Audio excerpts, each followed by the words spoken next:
الحمد لله رب العالمين، والصلاة والسلام على أشرف الأنبياء والمرسلين وخاتم النبيين محمد وعلى آله وصحبه ومن تبعهم بإحسان ودعا بدعوتهم إلى يوم الدين. أما بعد، فأعوذ بالله من الشيطان الرجيم. بسم الله الرحمن الرحيم. قال الله تبارك وتعالى: إن عدة الشهور عند الله 12 شهرا في كتاب الله يوم خلق السماوات والأرض منها 4 حرم.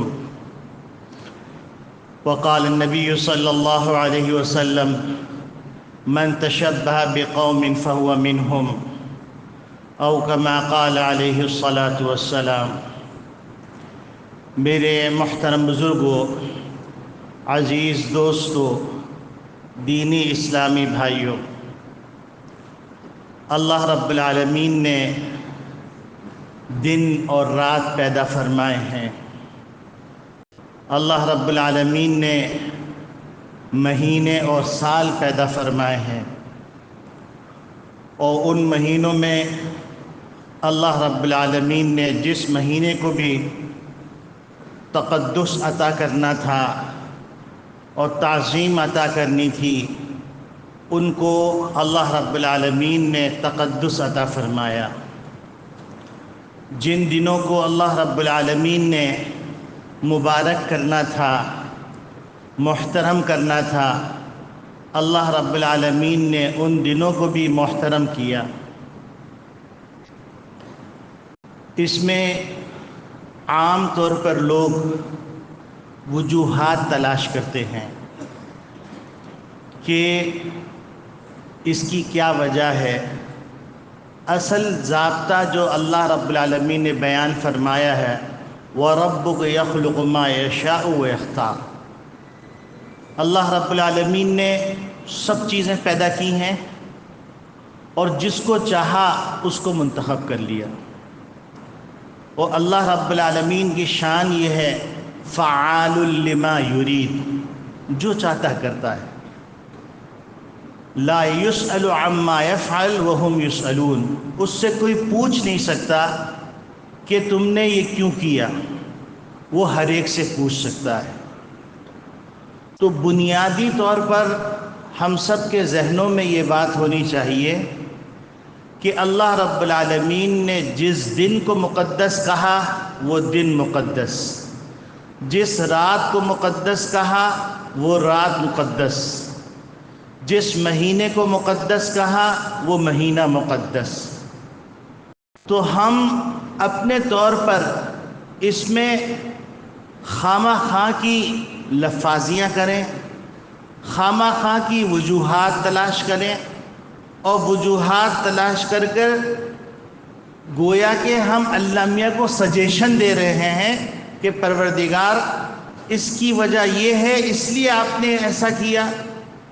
بس بات یہ ہے کہ یہ مہینے اللہ کے ہیں، یہ دن اللہ کے ہیں، یہ راتیں اللہ کی ہیں، یہ کائنات اللہ کی ہے، یہ زمین و آسمان اللہ کے ہیں، یہ چرند پرند انسان اللہ کے ہیں. اللہ جس کو چاہے مقدس کر دے اور جس کو چاہے محترم کر دے، اس سے کوئی پوچھ نہیں سکتا. انہی مقدس مہینوں کے اندر اللہ رب العالمین نے سال کے 12 مہینے پیدا فرمائے. ان 12 مہینوں میں 4 مہینے کو محترم قرار دیا.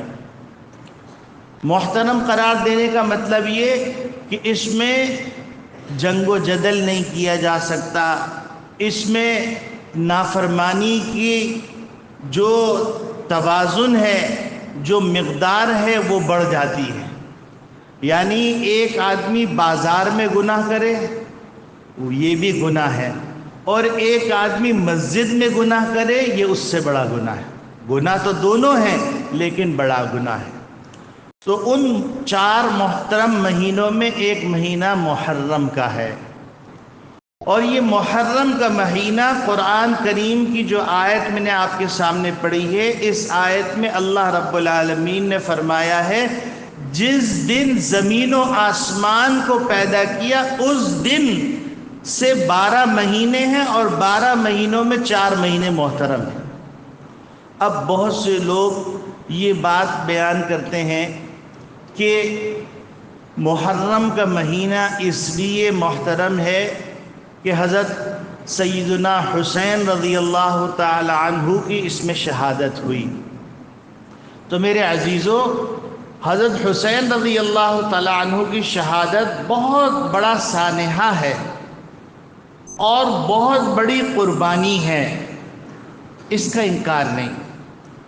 لیکن حضرت آدم علیہ السلام جب پیدا ہوئے تھے اس وقت بھی یہ 12 مہینے تھے، اس میں 4 مہینے محترم تھے۔ حضرت نوح علیہ السلام کے زمانے میں بھی 4 مہینے محترم تھے۔ حضرت شیس علیہ السلام کے زمانے میں بھی یہ 4 مہینے محترم تھے۔ اسی طریقے سے سارے انبیاء کے زمانے میں یہ 4 مہینے محترم تھے، حتیٰ کہ نبی کریم صلی اللہ علیہ وسلم کے زمانے میں بھی یہ 4 مہینے محترم تھے۔ اور کربلا کا واقعہ، اس میں کوئی شک نہیں ہے، انتہائی دردناک واقعہ ہے، انتہائی کربناک واقعہ ہے، انتہائی عظیم الشان شہادت اہل بیت کی ہے، اس میں کوئی شک نہیں، اس کا انکار نہیں کیا جا سکتا۔ لیکن نبی کریم صلی اللہ علیہ وسلم کے وصال فرمانے کے 60 سال بعد یہ واقعہ پیش آیا۔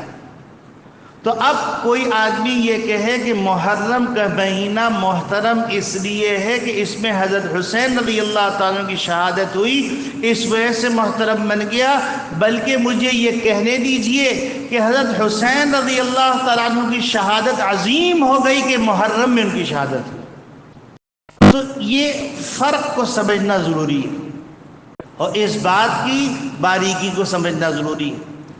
اب محرم کا مہینہ محترم کیوں ہوا؟ اس میں بہت سے لوگوں نے بہت ساری روایات نقل کی ہیں جس کی بنیاد نہیں ہے۔ کسی نے کہا حضرت آدم علیہ السلام کو خلافت سے سرفراز کر کے دنیا میں جب بھیجا گیا تو وہ محرم کا مہینہ تھا۔ کسی نے کہا کہ حضرت نوح علیہ السلام کی جو کشتی جب جدی پہاڑ پر جا کر رکی ہے تو وہ محرم کا مہینہ تھا، عاشورے کے دن تھا۔ کسی نے کہا حضرت ابراہیم علیہ السلام کو جب آگ کے اندر نمرود نے ڈالا تو آگ کو اللہ رب العالمین نے گل گلزار بنا دیا تو وہ عاشورہ کے دن تھا اور محرم کا دن تھا۔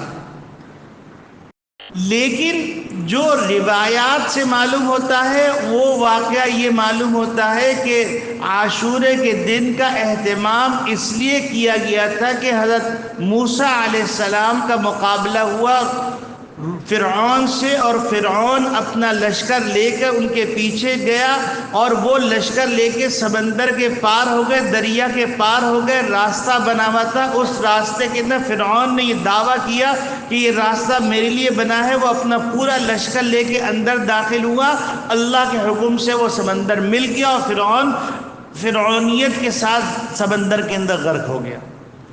تو اس وجہ سے اس کو محترم قرار دیا گیا۔ یہ ایک بات ہو گئی۔ دوسری بات یہ ہے کہ عاشورہ، اس عاشورے کے اندر نبی کریم صلی اللہ علیہ وسلم جو اعمال ثابت ہیں وہ اعمال اختیار کرنے ہیں، اور جو اعمال نبی کریم صلی اللہ علیہ وسلم سے ثابت نہیں ہیں اس میں کوئی ثواب نہیں۔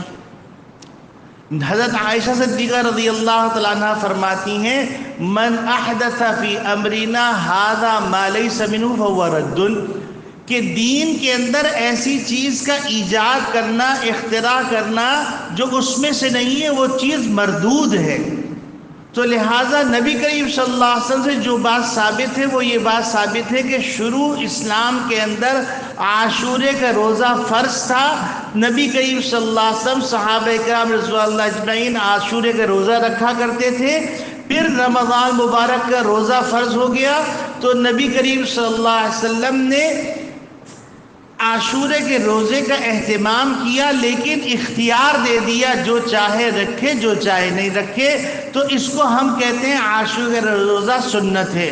اور آخری زمانے میں نبی کریم صلی اللہ علیہ وسلم نے فرمایا لئن بقیت الی قابل لأصومن التاسع، کہ اگر میں اگلے سال زندہ رہا تو میں 10ویں روزے کے ساتھ 90 دن کا روزہ بھی رکھوں گا، کیونکہ مجھے یہودیوں سے مشابہت دین کے معاملے میں بھی پسند نہیں۔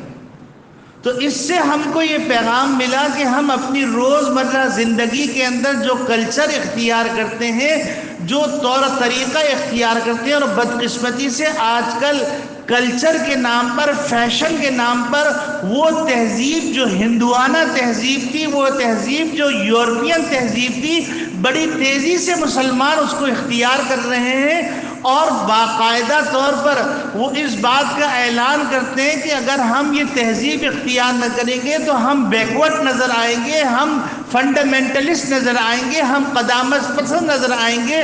تو ان کے لیے یہ پیغام ہے کہ نبی کریم صلی اللہ علیہ وسلم نے فرمایا خالف المشرکین، مشرکین کی مخالفت کرو، اور فرمایا من تشبہ بقوم فہو منہم، جو شخص ارادے سے مسلمانوں کے طریقے کو چھوڑ کر غیر مسلموں کے طریقوں کے اختیار کرے گا، وہ انہی میں سے ہوگا۔ تو لہٰذا ہم کو ان چیزوں سے بچنا چاہیے، ایسے طریقوں سے بچنا چاہیے جو اسلام میں نہیں ہے۔ نبی کریم صلی اللہ علیہ وسلم نے فرمایا جو عاشورے کا روزہ رکھے گا، مجھے اللہ کی ذات سے امید ہے کہ اللہ رب العالمین اس کے 1 سال پہلے کے گناہ معاف فرما دیں گے۔ اور دوسری روایت جو ملتی ہے، جس کی سند پہ اگرچہ کلام ہے، لیکن بزرگوں نے اس روایت کو تسلیم کیا ہے کہ عاشورے کے دن دسترخوان جو شخص اپنے گھر والوں پر وسیع کرے گا تو سارا سال اللہ رب العالمین اس کے دسترخوان کو وسیع فرمائیں گے۔ تو لہٰذا جو بنیادی بات ہے وہ یہ کہ عاشورے کا روزہ رکھا جائے، 9 تاریخ کا رکھا جائے اور 10ویں تاریخ کا رکھا جائے، یا 10ویں تاریخ کا رکھا جائے اور 11ویں تاریخ کا رکھا جائے۔ اور دوسری بات یہ کہ کوئی فضول رسم کہ کھچڑا پکایا جائے، حلیم پکائی جائے، یا اس طرح کی تکلفات کیے جائیں، یہ اسلام میں ثابت نہیں۔ آپ حلیم کھائیے، سارا سال کھائیے، آپ حلوہ کھائیے، سارا سال کھائیے، لیکن خاص طور سے اس نسبت سے کہ اس میں جو ہے اس کے بغیر عاشورے کا احترام نہیں ہوگا، یہ غلط ہے۔ آپ اپنے دسترخوان کو وسیع کر سکتے ہیں، 1 سالن کی جگہ پہ 2 سالن رکھ دیجئے، 1 چاول کی جگہ پہ 2 قسم کے چاول رکھ دیجئے، آپ اپنے گھر والوں کے لیے دسترخوان وسیع کریں تو سارا سال اللہ رب العالمین برکت عطا فرمائیں گے۔ بس میرے عزیزو، اتنی بات عرض کرنی ہے۔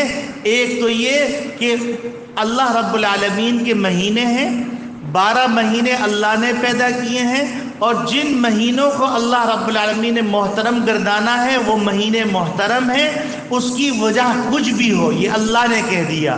اسی طرح جن دنوں کو اللہ نے محترم کر دیا وہ دن محترم ہے، جن راتوں کو اللہ نے محترم کر دیا وہ راتیں محترم ہیں، جن جگہوں کو محترم کر دیا وہ جگہ محترم ہے، جن لوگوں کو محترم کر دیا وہ لوگ محترم ہیں۔ اس کے آگے کچھ نہیں ہے، اس کے پیچھے کچھ نہیں ہے، یہ ذہن میں رہنا چاہیے۔